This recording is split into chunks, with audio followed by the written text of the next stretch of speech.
ವಿಶ್ವೇಶ್ವರ ಭಟ್ಟರು ಹೇಳಿದಂತ ರೀತಿಯಲ್ಲಿ ಸುಮಾರು 500ಕ್ಕೂ ಹೆಚ್ಚಿನ ಏನು ಒಂದು ಸಮಾಜದಲ್ಲಿ ಕೊಟ್ಟಂತ ಕೊಡುಗೆಯನ್ನು ಗುರುತಿಸಿ ಅವರ ಎಲ್ಲರನ್ನ ಗೌರವಿಸ್ತಕ್ಕಂಥ ಕೆಲಸವನ್ನ ಇವತ್ತೇ ನಿರ್ವಹಣೆ ಮಾಡಿದ್ದೀರಿ. ಈ ಕಾರ್ಯಕ್ರಮದಲ್ಲಿ 81 ವಿವಿಧ ಹಲವಾರು ರಂಗಗಳಲ್ಲಿ 81 ವರ್ಷದ ಒಂದು ಸವಿ ನೆನಪಿನಲ್ಲಿ ಪ್ರತಿಯೊಂದು ರಂಗದಲ್ಲಿ 81 ಸನ್ಮಾನಕ್ಕೆ ಪುರಸ್ಕೃತರನ್ನಾಗಿ ಮಾಡಿ ಇವತ್ತು ಅವರೆಲ್ಲರಿಗೂ ಗೌರವವನ್ನು ಸಲ್ಲಿಸಿರ್ತಕ್ಕಂಥದ್ದು ಸಹ ಇಲ್ಲಿ ಗಮನಿಸಿದ್ದೇನೆ. ನಿಜಕ್ಕೂ ಒಂದು ಉತ್ತಮವಾದಂತ ಪ್ರೋತ್ಸಾಹವನ್ನು ತಾವೆಲ್ಲ ನೀಡಿದ್ದೀರಿ. ಇದನ್ನು ನಾನು ನಿಮ್ಗೆಲ್ಲರಿಗೂ ಅಭಿನಂದಿಸಬೇಕು. ಕಳೆದ 3 ದಿನಗಳಿಂದ ನಾನು ಗಮನಿಸಿರ್ತಕ್ಕಂಥದ್ದು ಯಾವೊಂದು ಮಲೆನಾಡು ಭಾಗ, ಕರಾವಳಿ ಪ್ರದೇಶ, ಶಿವಮೊಗ್ಗ, ಅಲ್ಲಿಂದ ಕೇರಳದಲ್ಲೂ ಹಲವಾರು ಭಾಗದಲ್ಲಿದ್ದಾರೆ.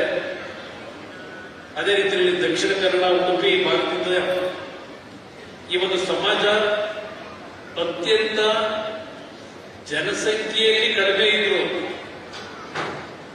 ಬಹುಶಃ ದೊಡ್ಡ ಸಂಖ್ಯೆಯ ಸಮಾಜಗಳು ಈ ಒಂದು ನಾಡಿನಲ್ಲಿ ಇರ್ತಕ್ಕಂಥದ್ದೇನಿದೆ, ಆ ದೊಡ್ಡ ಸಮಾಜಗಳು ಕೊಟ್ಟಂತ ಕೊಡುಗೆಗಿಂತ ಹೆಚ್ಚಿನ ಕೊಡುಗೆಯನ್ನ ಸಮಾಜಕ್ಕೆ ಕೊಟ್ಟಿರ್ತಕ್ಕಂಥ ಸಮಾಜ. ಅದು ಸಾಹಿತ್ಯ ಲೋಕದಲ್ಲಿರ್ಬೋದು, ಸಾಂಸ್ಕೃತಿಕ ಲೋಕದಲ್ಲಿರ್ಬೋದು, ವಿಶೇಷವಾಗಿ ಕೃಷಿ ವಲಯದಲ್ಲಿ. ಬಹುಶಃ ನಿಮ್ಮ ಬದುಕು ಇವತ್ತು ನಾವು ವಿಶ್ವದಲ್ಲಿ ದೊಡ್ಡ ಮಟ್ಟದ ಆಧುನಿಕತೆ ಮತ್ತು ದೊಡ್ಡ ಮಟ್ಟದ ಬೆಳವಣಿಗೆಗಳನ್ನು ಕಾಣ್ತಾ ಇದ್ದೇವೆ. ಆದರೆ ಬಹುಶಃ ಹವ್ಯಕ ಸಮಾಜದಲ್ಲಿ ಕೃಷಿಗೆ ಹೆಚ್ಚಿನ ಒಂದು ಆಸಕ್ತಿ, ಕೃಷಿಯನ್ನೇ ನಂಬಿ ಬದುಕತಕ್ಕಂಥ ಕುಟುಂಬಗಳು ಹೆಚ್ಚಿನ ಸಂಖ್ಯೆಯಲ್ಲಿ ಇವತ್ತು ಇದ್ದಾರೆ. ಅಡಿಕೆ ಬೆಳೆಗಾರರ ಬಗ್ಗೆ ನಮ್ಮ ಯಡೂರಪ್ಪನವರು ಹೇಳ್ತಾ ಇದ್ದಾರೆ. ಬಹುಶಃ ಮೊನ್ನೆ ನಮ್ಮ ಸಹೋದರಿ ಶೋಭಾ ಕರಂದ್ಲಾಜೆ ಅವರು ಮುಂದೆ ಸಹ ಸಭೆಯಲ್ಲಿ ನಿಮಗೆ ಒಂದು ಯಾವುದೇ ರೀತಿಯ ಆತಂಕಗಳು ಬೇಡ, ನಾವು ನಿಮ್ಮ ಜೊತೆಯಲ್ಲಿದ್ದೇವೆ ಅಂತಕ್ಕಂಥ ಅವರು ಭರವಸೆ ಕೊಟ್ಟಿದ್ದಾರೆ. ಪ್ರಹ್ಲಾದ್ ಜೋಶಿ ಅವರು ಕೇಂದ್ರದ ಸಚಿವರು ಅವರು ಸಹ ಭರವಸೆ ಕೊಟ್ಟಿದ್ದಾರೆ. ನಾನು ಸಹ ಇವತ್ತು ಈ ಸಂದರ್ಭದಲ್ಲಿ ನಾನು ನಿಮ್ಮ ರೀತಿಯಲ್ಲಿ ಒಬ್ಬ ಕೃಷಿಕನೇ ಇದ್ದೇನೆ. ಮೂಲತಃ ನಾನು ಕೃಷಿಕ, ನಿಮ್ಮ ಜೊತೆಯಲ್ಲಿ ನಾವು ಇದ್ದೇವೆ. ಯಾವುದೇ ರೀತಿಯ ಆತಂಕ ಬೇಕಿಲ್ಲ.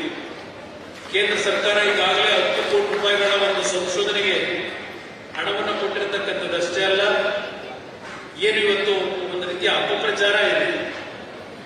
ಅಡಿಕೆ ಬಗ್ಗೆ ಇವತ್ತೇನು ಚರ್ಚೆ ಮಾಡ್ತಾರೆ, ಬಹುಶಃ ನಮ್ಮ ಪೂರ್ವಿಕರು ಇವತ್ತು ಯಾವೊಂದು ಸಂಸ್ಕೃತಿಯಲ್ಲಿ ಪ್ರತಿ ಕುಟುಂಬದಲ್ಲಿ ಊಟ ಆದ ನಂತರ ವಿಳೆದೆಲೆ ಅಡಿಕೆ ಆಗ್ತಕ್ಕಂಥದ್ದನ್ನ ನಾವು ಗಮನಿಸಿದ್ದೇವೆ. ನಾವು ಹಾಕಲ್ಲ, ಆದ್ರೆ ಚಿಕ್ಕ ವಯಸ್ಸಿಂದ ನೋಡಿದ್ದೇವೆ. ಇವತ್ತು ಸಹ ನಾನು ನಮ್ಮ ತಂದೆ ತಾಯಿಯನ್ನೇ ನೋಡೋದಾದ್ರೆ ಹಬ್ಬ ಹರಿದಿನಗಳಲ್ಲಿ ಈ 90 ವರ್ಷದಲ್ಲೂ ವಿಶೇಷವಾದಂಥ ಕಾರ್ಯಕ್ರಮಗಳನ್ನು ಮಾಡಿದಾಗ ಅವರು ಅಡಿಕೆ ಮತ್ತು ವಿಳೆದೆಲೆಯನ್ನ ಸ್ವಾದಿಸ್ತಕ್ಕಂಥದ್ದನ್ನ ಗಮನಿಸಿದಾಗ ನಾವೆಲ್ಲ ನಾಚಬೇಕಾಗ್ತದೆ ಅಂತಕ್ಕಂಥ ನಾವು ಮುದ್ದಣ್ಣ ಮನೋರಮ ಸಲ್ಲಾಪವನ್ನೇ ನಾವು ನಮ್ಮ ಚಿಕ್ಕ ಮಕ್ಕಳಿದ್ದಾಗ ಸ್ಕೂಲಲ್ಲಿ ಓದ್ತಾ ಇದ್ವಿ.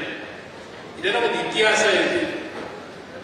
ಏನು ತಾವೆಲ್ಲರೂ ಕೃಷಿಕರಾಗಿ ಅಡಿಕೆ, ಮೆಣಸು, ಭತ್ತ ಹೀಗೆ ಹಲವಾರು ಬೆಳೆಗಳನ್ನು ಬೆಳೀತಕ್ಕಂಥವ್ರು ಇದ್ದೀರಿ. ನೀವು ಕಷ್ಟಪಟ್ಟು ಜೀವನ ಮಾಡ್ತಕ್ಕಂಥವ್ರು.